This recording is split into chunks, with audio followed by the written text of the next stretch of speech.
West, you get a look inside CenturyLink Field here in Seattle. Straight ahead, we've got a good one on tap here between the Philadelphia Eagles and the Denver Broncos. This is fielded a couple yards deep. And he'll take it back to about the 19-yard line.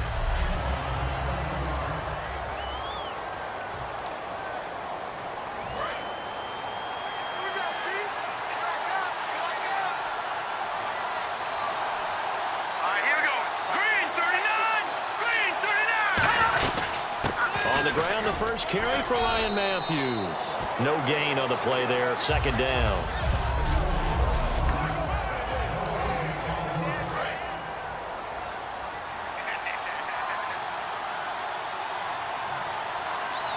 Here we go. Green 39. Green 39. Now Wentz throwing on second down. Ertz over the middle. 6 yards is the pickup, and that'll lead to a third down. And that's one of his advantages of a passer, is it not? With his height, setting back there in the pocket, firing over the middle, he can really see everything clearly. It is, and I know that other quarterbacks get it done different ways, all right? You don't have to be his height to make a great play. But what he does is he takes away having to make those slide steps in the pocket to find angles to throw the ball through. He just throws right over the top. Back live with Charles Davis. I'm Brandon Gaudin. It's the Eagles with the ball here to begin quarter number 2. They are, however, facing a fourth down situation.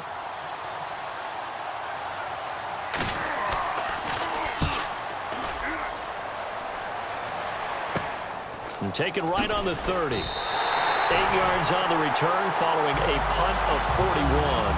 And the Broncos take over. First down and 10.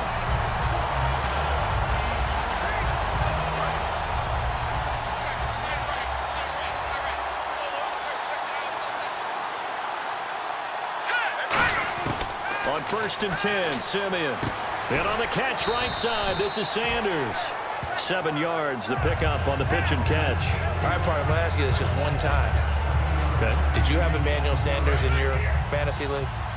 You know, I know that you like to bring up my fantasy team because I lost in the playoffs. No, that's not why I brought it up. No, why'd you bring it up? Because you lost in the playoffs. But anyway, Emmanuel Sanders, you should have had him. He only had 48 yards in Week 15, but that was good enough to get him over 1,000 for the third straight year. Boy, is he a weapon. Third straight year. He is a big weapon and something that is a nice compliment to Demaryius Thomas. Yeah, and I think next year you got to think about drafting him. Thanks. On first down, it's Simeon.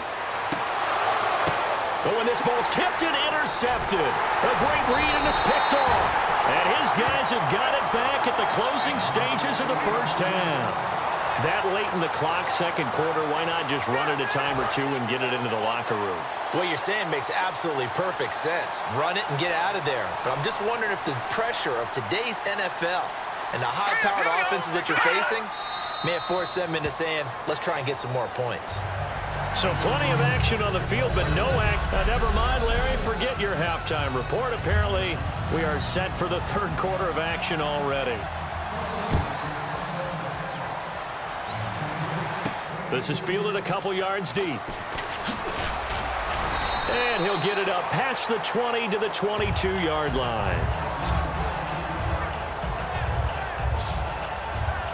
We focus our attention now on the Eagles defense. They did a great job in the first half, but both defenses did a great job. Charles, 0-0. Interesting second half probably coming up. It really is, and you look at your own offense and say, okay, guys, we held them to 0. Can you give us anything? But maybe as the game goes along, can the defense do it themselves and score some points and win the game? They'll be hoping to do that right here. When you see zone defense and you know you've got a drag route on as your primary call, you've got to be really careful as a passer about how far you let your guy go because he might wander into some tough coverage.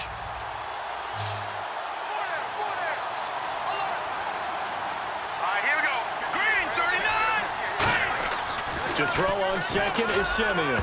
Into double coverage, and it's intercepted. Picked off by the linebacker, Nigel Bradham. And they'll set up shop in enemy territory at the 45-yard line.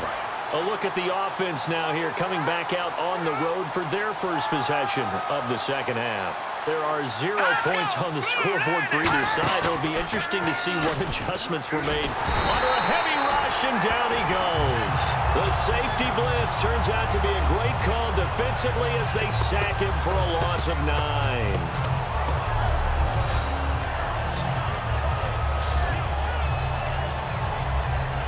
And this should be the final play before the quarter ends.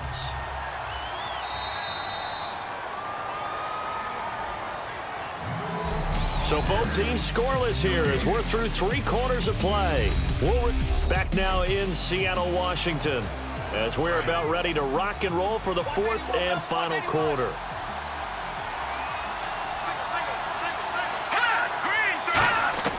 Now Wentz. Goes underneath for Sproles. And he takes this one down all the way near the 30. Now hold everything here. We're going to get a timeout by the offense. It's just their first. They've got 2 more to use here in the final stages.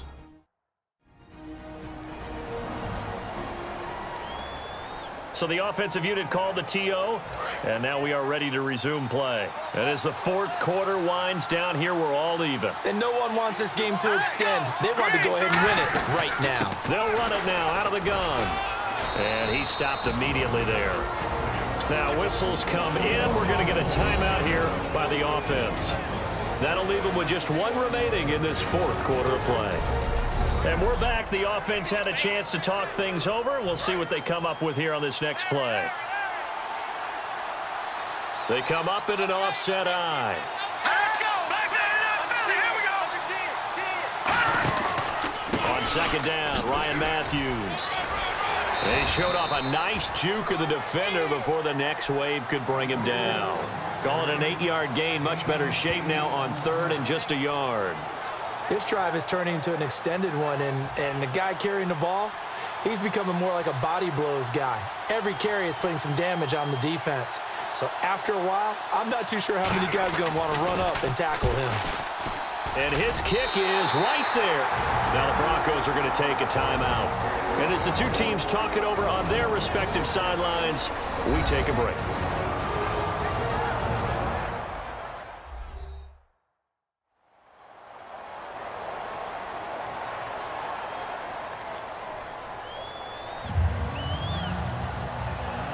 Now it's Sturgis converted on the field goal. Now he'll send this one away on the kickoff.